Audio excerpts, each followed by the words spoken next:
Being located in the West, that tends to be the main view for this show, but there are NDEs that occur all over the world, and the non-Western NDEs have notable differences. Oh, interesting.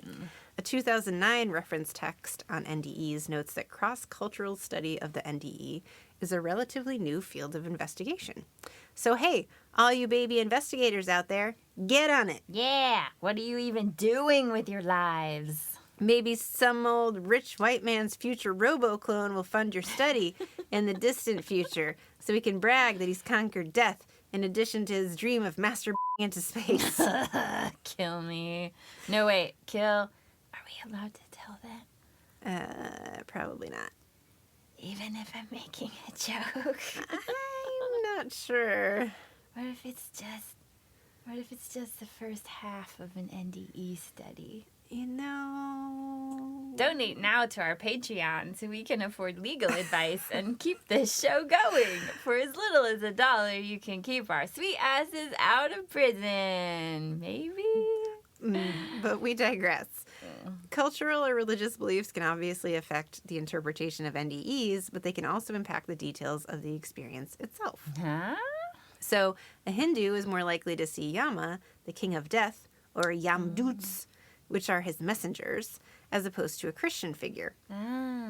But some people do in fact have an NDE with content unrelated to their cultural or religious background. Like they see a god from a religion different than the one they follow? Or they see stuff that's not religious? I wish you didn't ask me that, because I didn't actually formulate a response to that one, so we'll just chug, chug, chuggity, chug, chug right along. I truly do not know the answer to that. But in other words, having an NDE is a lot like Forrest Gump's box of chocolates, as you never know what you're gonna get.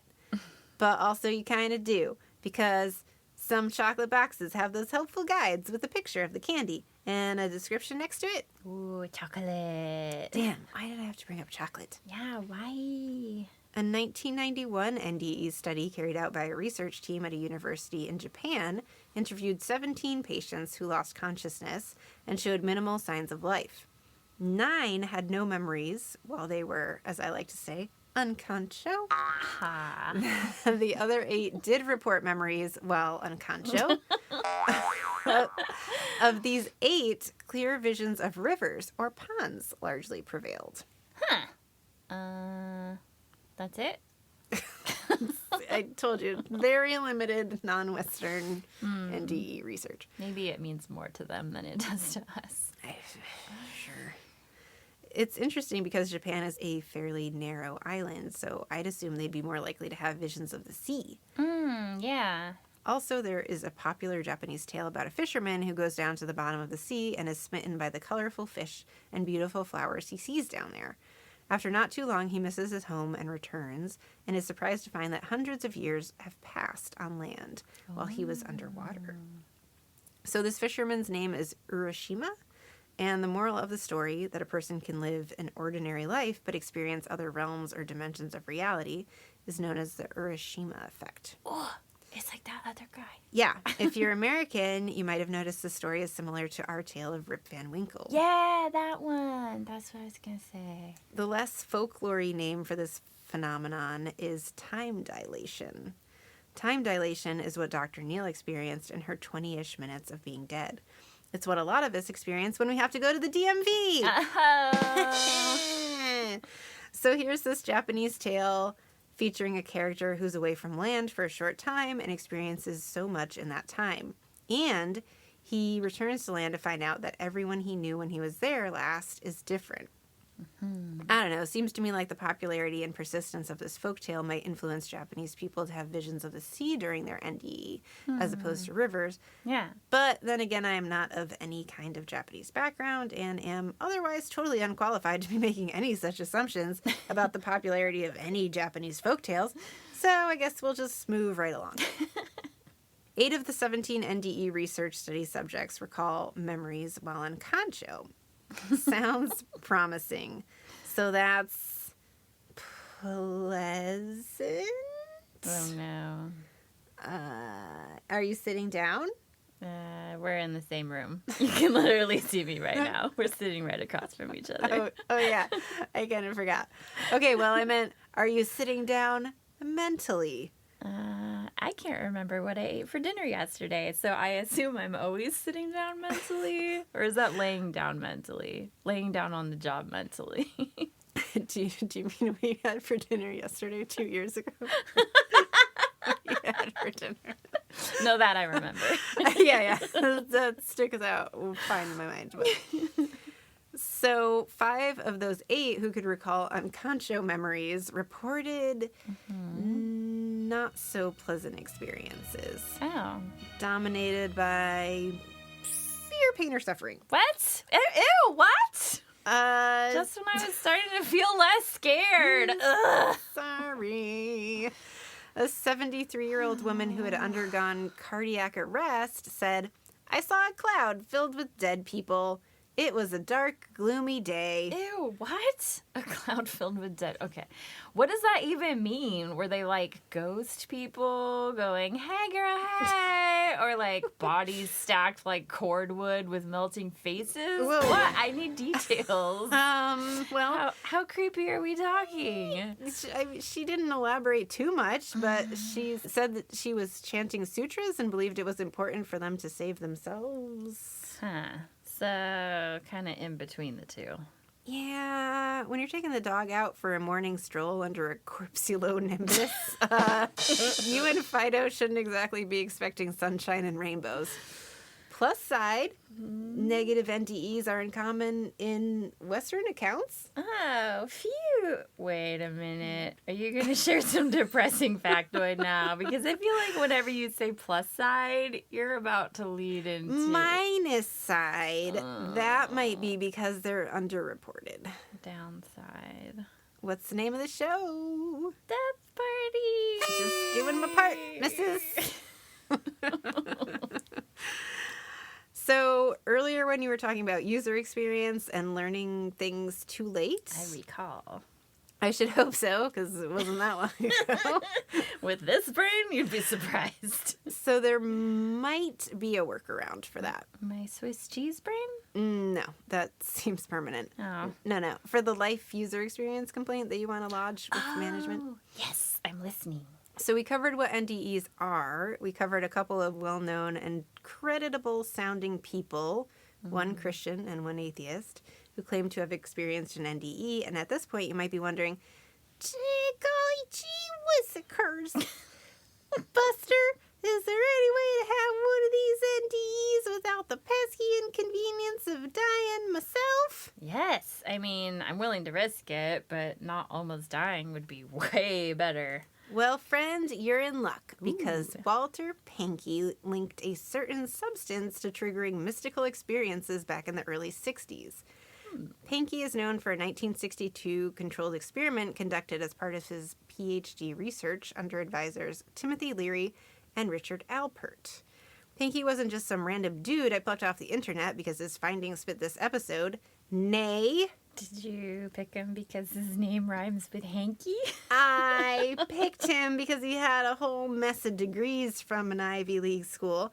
He worked as a research psychiatrist in psychedelic therapy at a state hospital and later became director of clinical sciences research at the Maryland Psychiatric Research Center, where he conducted sessions with LSD and DPT on terminal cancer patients, alcoholics, and those diagnosed with severe neurosis. Wow. He was a Kent Fellow, an assistant professor of psychiatry at the Johns Hopkins University School of Medicine, and this is all by the time he turned 40, because that's how old he was when he died, for f***'s sake. Ew.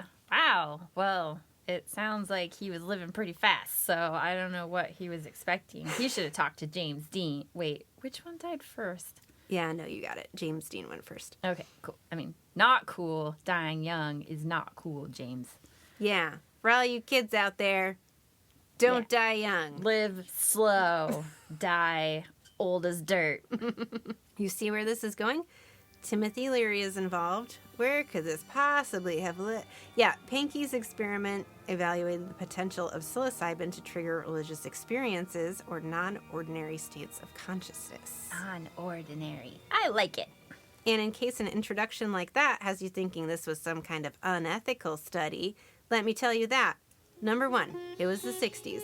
So already anything kind of goes here. But also, number two, hallucinogens were legally available to researchers when the study took place. And number three, this was a university-sponsored experiment that studied the effects of psilocybin on 20 students on the path to religious ministry. Actually, 3 whole universities were involved in this study. Wild. That's so crazy. In his work with psychedelics, Walter Pahnke identified 9 aspects of mystical experience. Ooh, are they the same as the ones on the Department of Perceptual Studies list? Because that's a really interesting parallel. Pretty close. I was hoping. The 9 aspects of mystical experience Pahnke identified are 1. Unity. A sense of cosmic oneness achieved through positive ego transcendence. In other words, feeling as though you are a thread in the cosmic quilt of the universe. Oh, cozy. Number 2, transcendence of time and space. A feeling of being outside of 3-dimensional space and in a realm of eternity or infinity. I could definitely use some of that. Time has been kicking my ass. Number 3, deeply felt positive mood.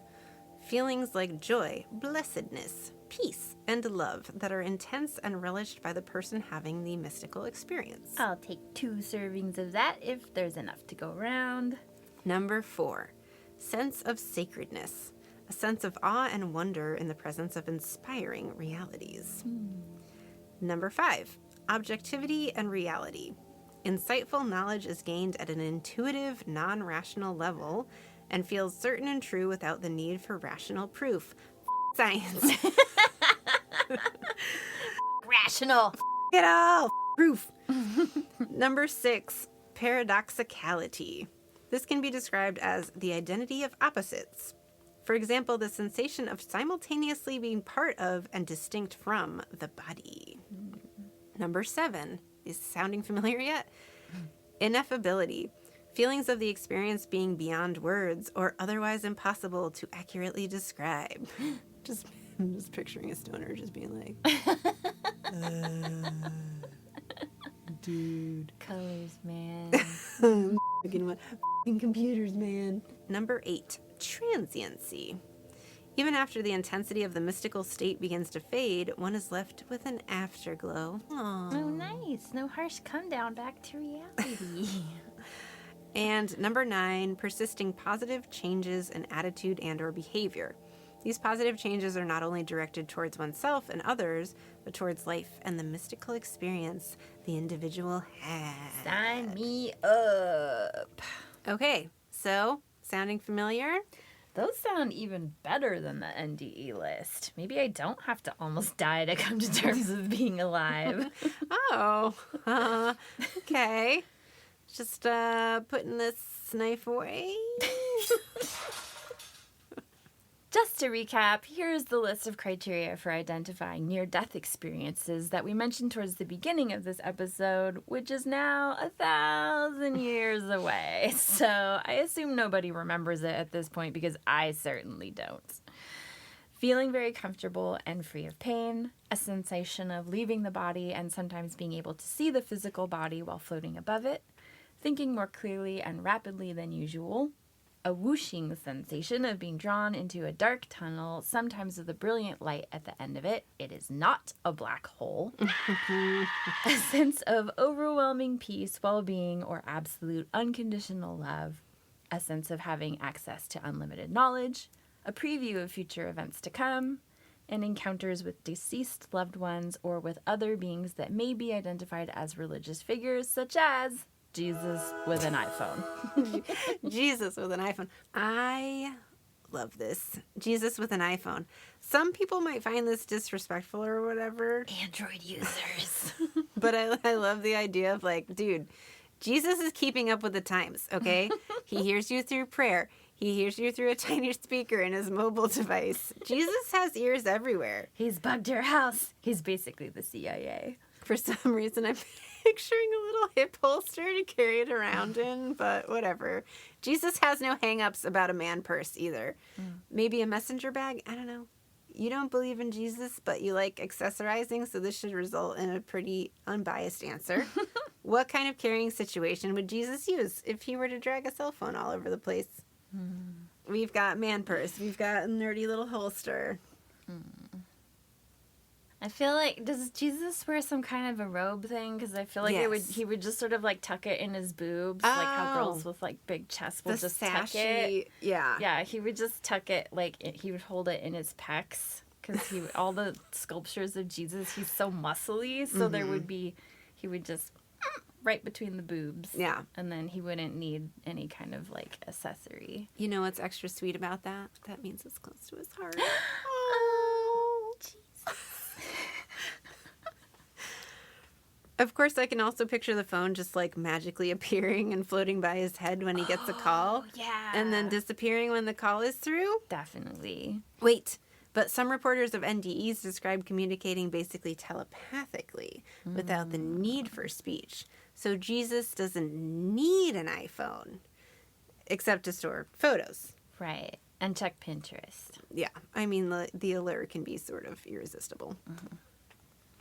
I'm imagining it hovering behind his head, so like you think it's the halo thing, but it's actually just the glow of Jesus' iPhone coming from behind him. Aww. And it just floats around like just behind his head. Except when he needs to use it, then it like wings around and it's by his ear. Wait, so all of those paintings of Jesus in like the Middle Ages or whatever were predicting iPhones. They were. And in like 10 or 20 years, iPhones are going to be circular, and then it's all the pieces fall into place, and people are like, oh my God. Literally. So, those two lists aren't the same, but they're not the same. There is definitely a large overlap there. And I gotta say, at least for me, the psychedelic one sounds a lot more pleasant. I, in particular, am not a big fan of whooshing through dark tunnels. Maybe some of you would like that. I don't know. I mean, we all did it once. At least once. But we don't remember it. It was a really long time ago. Thank goodness. Yeah.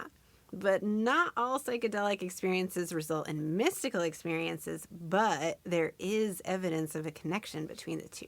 It's like how a pumpkin is a squash, but not all squashes are pumpkins.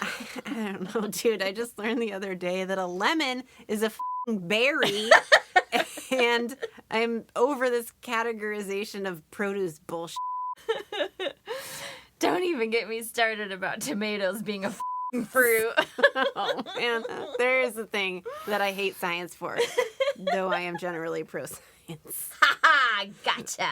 You heard it here, folks. Science sucks.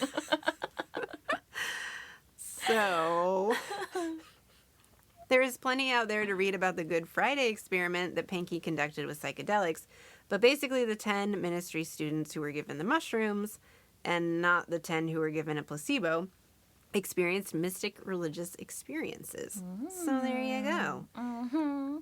Building off of Pahnke's research 20-ish years later, an associate professor of psychology and sociology at Adirondack Community College. Shout out Adirondack Community College. Whoop, whoop, by the name of John Pahnke found NDE to also be considered a mystical experience. Associate Professor John Pahnke wrote, in realizing the potential value of the mystical state of consciousness, Pahnke did some work with the dying. A number of terminally ill patients were given psychedelic drugs in an effort to induce a mystical experience. Pahnke had the following to say about this research. The most dramatic effects came in the wake of psychedelic... Wait, do a voice. I knew you were going to say that. I was trying to, power through it before you... Make them sound like a Pahnke. The most dramatic effects Isn't that Italian? Well, yeah, but I'm not gonna. The most dramatic effects. What do I have? My reference point is New Jersey. It's the most dramatic effects. Hey, can I get a freaking? Hey, yo. Can I get a freaking beer over here? The most dramatic effects came in the wake of a psychedelic mystical experience. There was a decrease in fear, anxiety, worry, and depression. Sometimes the need for pain medications was lessened, but mainly because the patient was able to tolerate what pain he had more easily. There was an increase in serenity, peace, and calmness. Most striking was a decrease in the fear of death. I think this is your voice from the Poe episode. Yeah, I only got so many in the queue. Okay. It seems as if the mystical experience, by opening the patient to usually untapped ranges of human consciousness, can provide a sense of security that transcends even death. I'm sold. I would like to have that now, please. I need all of those things. It's not exactly a menu that you just order off of. Wait, it's not? No, sorry. Look, we're not saying everyone go out and do psychedelic drugs. Wait, we're not? No, that article makes it sound like everyone should be going out and doing psychedelic drugs. No, we're not saying. We're just saying that there's some increasingly good research supporting adults going out and doing some psychedelic drugs. Oh, right. You heard it somewhere else, folks. As always, wink, wink, wink, consult your doctor, wink, wink, wink, before embarking on any psychedelic drug-induced religious experience journeys. Right. And also maybe your lawyer, depending on where you live. Or whether you host a podcast. It's an interesting time right now. There is actually a lot of research coming out around guided psychedelic journeys being potentially very healing for a lot of grief-related conditions, which include fear of death and experiencing the death of a loved one, as it just so happens. But they involve an experienced mental health practitioner or guide be present and making sure your brain and mental state are compatible with the psychedelics so you don't freak the out or have a bad experience or psychotic break or something. So we're not liable for whatever you're about to do. Disclaimer. Yeah, as helpful as they can be, there have also been plenty of bad experiences on hallucinogens too, just as there have been plenty of people who have had an NDE and it scared the poops out of their beeholes. There are reports of people seeing demons or hellscapes or other kind of generic-y, low-budget horror movie type stuff. Everyone is different, so you can't assume you'll have a good experience and not an absolutely terrible one. Don't do drugs and lose your mind and blame us for it, please. Right. But also don't assume you'll have a bad experience either, because it seems like there's a lot of fulfillment of expectations in the majority of these experiences, and you don't want to set yourself up for a bad time. Right. And don't tell your parents that we told you to go do drugs. Unless your parents are cool hippies or death doulas or something, then hey, maybe go do drugs with your parents. She's only kidding. Am I? And for the love of Jesus' iPhone, don't try and give yourself an ND. Yeah, you might miss the mark and end up giving yourself a CD. What's that? A complete death experience. Oh. If you listen to this and thought any of these stories sounded eerily familiar or are jogging some long-buried and possibly traumatic or life-altering memory, let us know. Maybe get some counseling and then let us know. At deathpartypodcast@gmail.com. We may feature your story on a follow-up episode and then BAM! Bus. What? The BAM! It's them getting hit by a bus. No! Oh my god. BAM! Famous! Oh, yes. Famous. Not us hitting you with a bus, so you have a cool NDE story to share. No, definitely not that.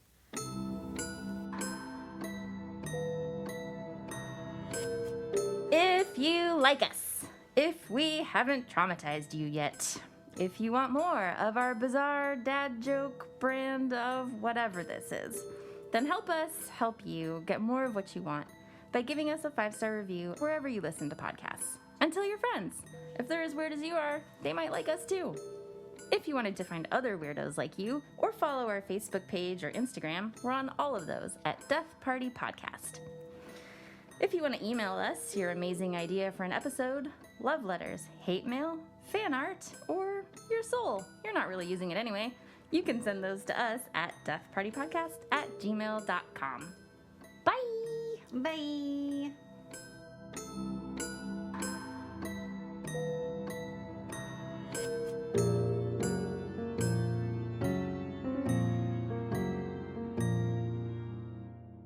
And he was like, kids should be able to experiment with as many drugs as they want.